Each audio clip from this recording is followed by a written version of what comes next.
നമ്മൾ പറഞ്ഞുകൊണ്ടിരുന്ന പോയിന്റ് ഇതായിരുന്നു, ടെമ്പറേച്ചർ കുറഞ്ഞു കഴിഞ്ഞാൽ എന്ത് സംഭവിക്കും?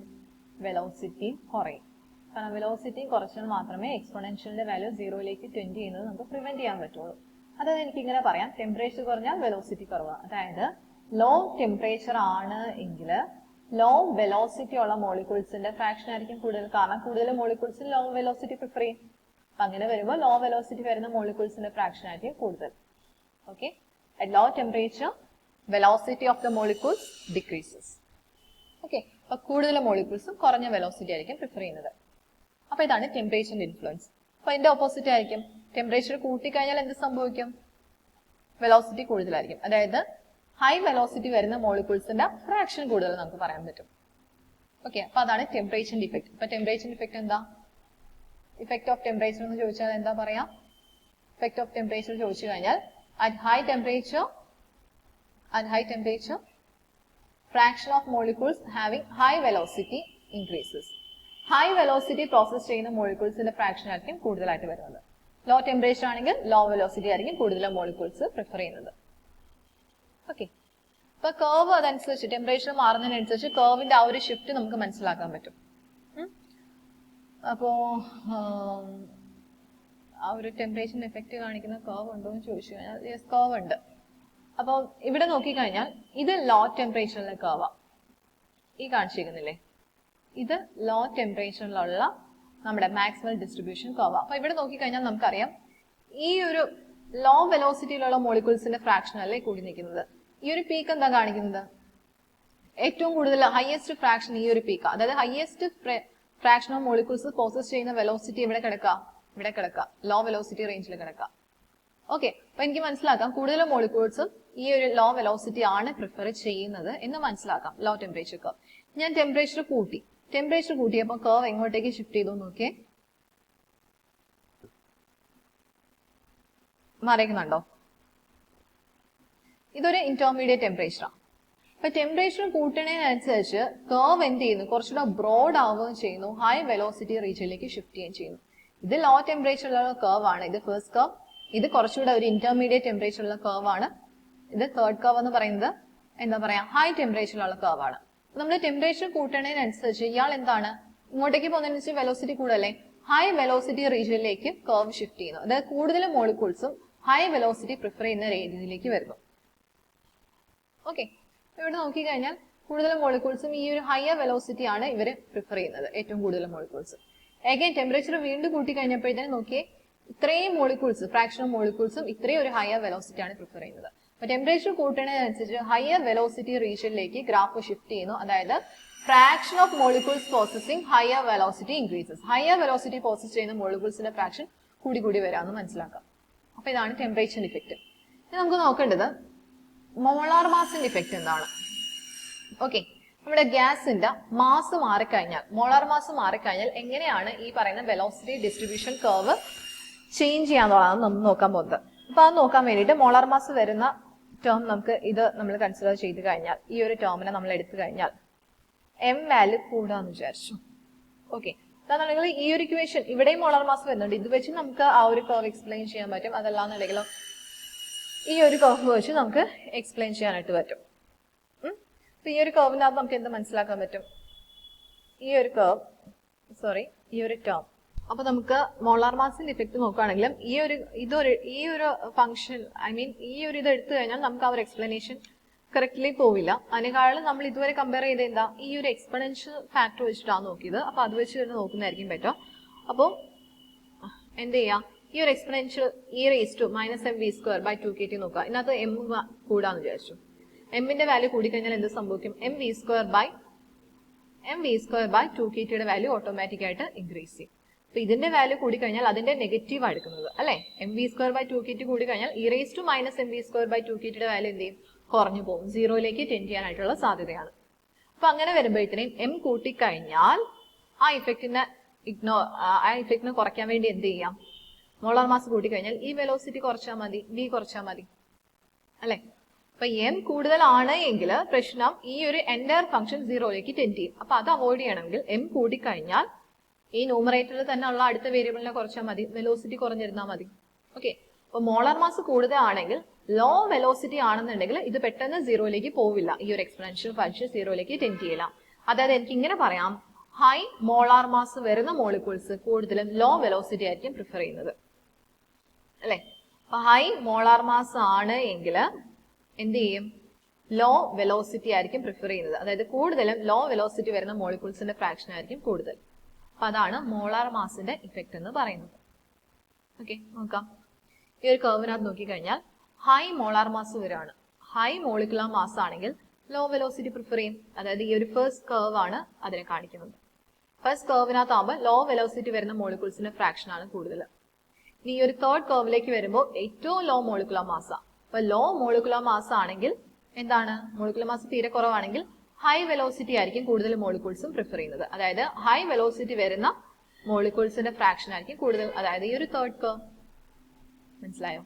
അപ്പൊ അതാണ് ടെമ്പറേച്ചറിന്റെയും മോളിക്കുലർ മാസിന്റെയും ഇഫക്റ്റ് എന്ന് പറയുന്നത്. അപ്പൊ രണ്ടിന് ഓപ്പോസിറ്റ് ഇഫക്റ്റ് ആണ് വരുന്നത്. ലോ ടെമ്പറേച്ചർ ആണ് എങ്കിൽ ലോ വെലോസിറ്റി ആയിരിക്കും പ്രിഫർ ചെയ്യുന്നത് കൂടുതൽ മോളിക്യൂൾസും. ലോ മോളിക്കുലർ മാസ് ആണെങ്കിൽ എന്തായിരിക്കും? ലോ മോളിക്കുലർ മാസ് ആണെങ്കിൽ ഹൈ വെലോസിറ്റി ആയിരിക്കും കൂടുതൽ പ്രിഫർ ചെയ്യുന്നത്. അപ്പം മോളാർ മാസിനും ടെമ്പറേച്ചറിനും ഓപ്പോസിറ്റ് ഇഫക്റ്റ് ആണ് വരുന്നത്. മനസ്സിലായല്ലോ? അപ്പൊ ഇത് വെച്ചിട്ട് നമ്മുടെ ഗ്രാഫ് മാറിക്കൊണ്ടിരിക്കും. അപ്പൊ ഈ ഒരു ഡിസ്ട്രിബ്യൂഷൻ കർവ് നോക്കിക്കഴിഞ്ഞാൽ നിങ്ങൾക്ക് അറിയാൻ പറ്റും. ഞാൻ നേരത്തെ പറഞ്ഞിരുന്നു ഓർമ്മയില്ല. ഈ ഒരു മാക്സ്വെൽ ബോൾട്സ്മാൻ ഡിസ്ട്രിബ്യൂഷൻ കർവ് നോക്കിക്കഴിഞ്ഞാൽ അറിയാം, ഈ ഒരു പർട്ടിക്കുലർ വെലോസിറ്റിയിൽ വരുന്ന മോളിക്യൂൾസിന്റെ ഫ്രാക്ഷൻ അല്ലേ ഏറ്റവും കൂടുതൽ? ഇത്രയും വന്നിരിക്കുകയാണ് ടോപ്പില്. ഈ മോളിക്യൂൾസിന്റെ ഫ്രാക്ഷൻ കൂടുക മീൻസ് ഇതിന്റെ അർത്ഥം ഇതാണ്, ഈ പർട്ടിക്കുലർ വെലോസിറ്റി വരുന്ന മോളിക്യൂൾസ് ആണ് സിസ്റ്റത്തിൽ കൂടുതലായിട്ടുള്ളത്.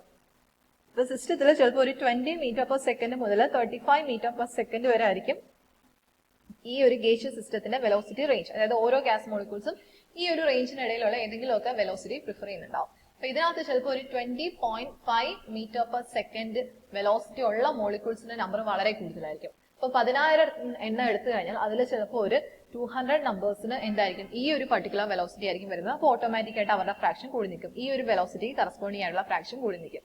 അപ്പൊ അതിനെയാണ് ഈ ഒരു വെലോസിറ്റി എന്ന് വിളിക്കുന്ന പേരാണ്, ഈ ഒരു വെലോസിറ്റിയെ വിളിക്കുന്ന പേരാണ് most probable velocity. Most probable velocity.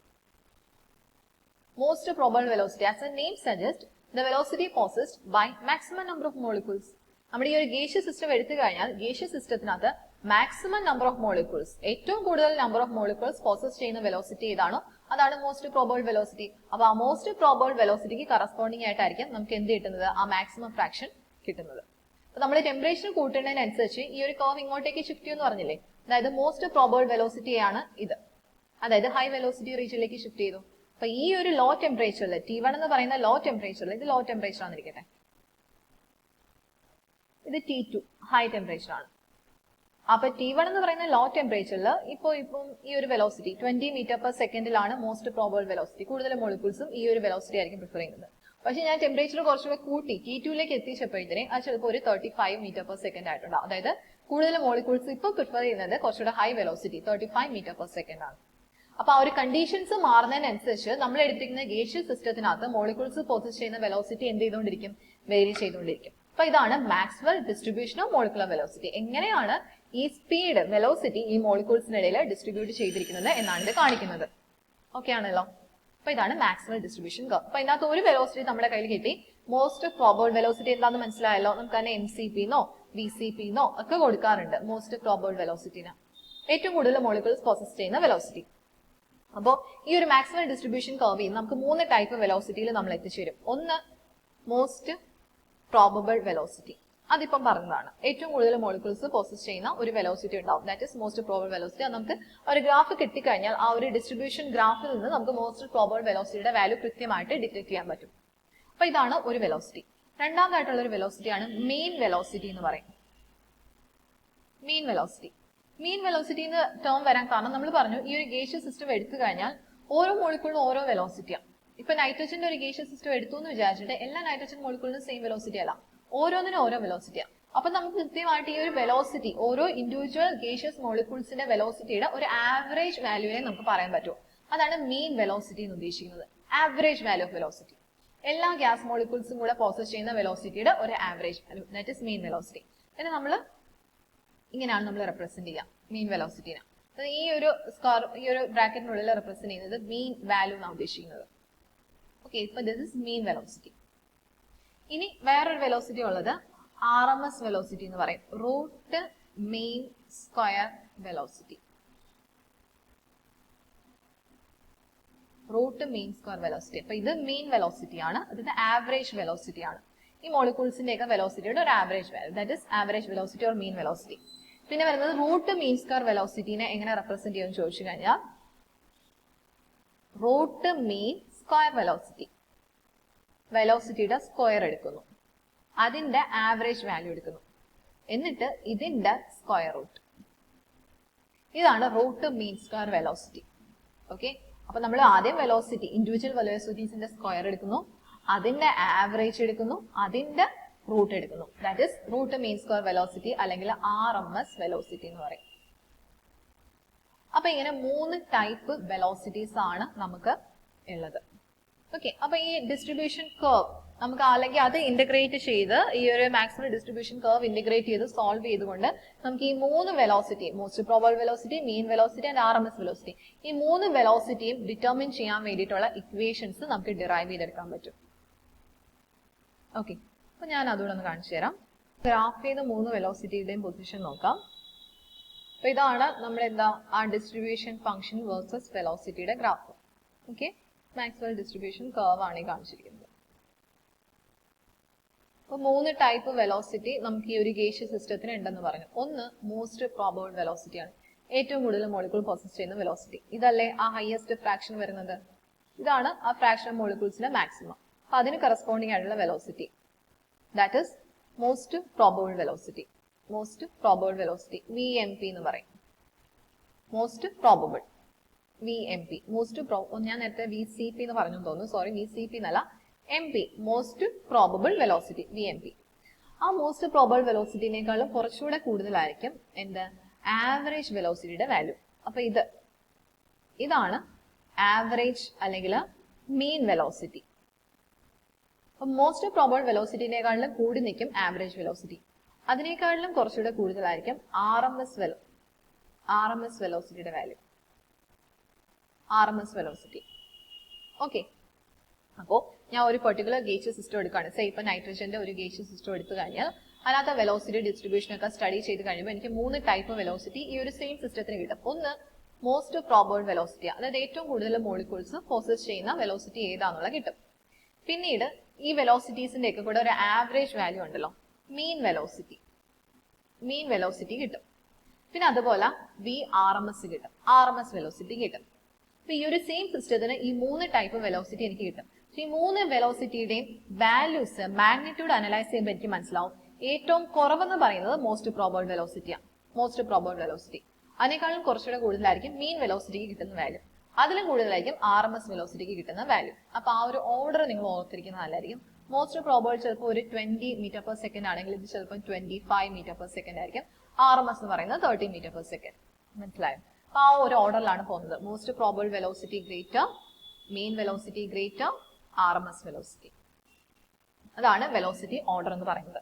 അപ്പൊ ആ ഓരോ ഓർഡർ ഒന്ന് നോക്കി വെച്ചേക്കാം. ഇപ്പൊ നമുക്ക് അറിയേണ്ടത് ഇത് കണ്ടുപിടിക്കാനുള്ള ഇക്വേഷൻസ് ആണ്. ആ ഇക്വേഷൻ ഡെഫിനറ്റ്ലി ബൈ ഹാർട്ട് ചെയ്തിരിക്കാം. ക്വസ്റ്റ്യൻ ചോദിക്കാറുണ്ട്, പ്രോബ്ലംസ് ചോദിക്കാം. അപ്പോൾ മോസ്റ്റ് പ്രോബബിൾ വെലോസിറ്റി കിട്ടാനുള്ള ഡെറിവേഷൻ ഒന്നും വേണ്ട, ഇക്വേഷൻ നോക്കിയാൽ മതി. മോസ്റ്റ് പ്രോബബിൾ വെലോസിറ്റിക്കുള്ള ഇക്വേഷൻ ആയത് 2RT/m the whole raised to half. Most probable velocity എങ്ങനെ കിട്ടും? Most probable velocity is equal to 2RT/m the whole raised to half ആണ് മോസ്റ്റ് പ്രോബബിൾ വെലോസിറ്റി. മീൻ അല്ലെങ്കിൽ ആവറേജ് വെലോസിറ്റി എന്ന് പറയുമ്പോൾ 8RT/m the whole raised to half. എല്ലാത്തിന്റെയും square root എടുക്കണം. ഇനി RMS velocity എന്ന് പറയുമ്പോഴത്തേന് 3RT/m the whole raised to half. അപ്പൊ compare ചെയ്ത് പഠിക്കാലോ. മോസ്റ്റ് പ്രോബബിൾ എന്ന് പറയുമ്പോൾ ഏറ്റവും സ്മോളർ വാല്യൂ അതിനാണ് വരുന്നത്, 2RT/m ആ വരുന്നത്. RMS എന്ന് പറയുമ്പോൾ ഹയർ വെലോസിറ്റി അല്ലേ വരുന്നത്, അപ്പൊ ഹയർ വാല്യൂ വരണം. അപ്പൊ 3RT/m the whole raised to half. Mean velocity ആവുമ്പോൾ 8RT/m the whole raised to half. അത് R എന്ന് പറയുന്നത് എന്താ? യൂണിവേഴ്സൽ ഗ്യാസ് കോൺസ്റ്റന്റ് ആണ്. T എന്ന് പറയുന്നത് ടെമ്പറേച്ചർ ആണ്. ഏത് ടെമ്പറേച്ചറിലാണോ നമ്മൾ ആ ഗേജ് സിസ്റ്റത്തിനെ സ്റ്റഡി ചെയ്യുന്ന ആ ഒരു ടെമ്പറേച്ചർ ആണ്. M എന്ന് പറയുന്നത് എന്താ? മോളാർ മാസ് ആണ്. Molar mass. ഓക്കെ, അപ്പൊ ഇതാണ് 3 വെലോസിറ്റിയും കണ്ടുപിടിക്കാനുള്ള ഇക്വേഷൻ. നമുക്കിനി ആറിനെ മാറ്റി കെയുടെ ടേമിലേക്കും എമ്മിനെ ഒരു ആറ്റത്തിന്റെ മാസിലേക്കും കൊണ്ടുവരാം.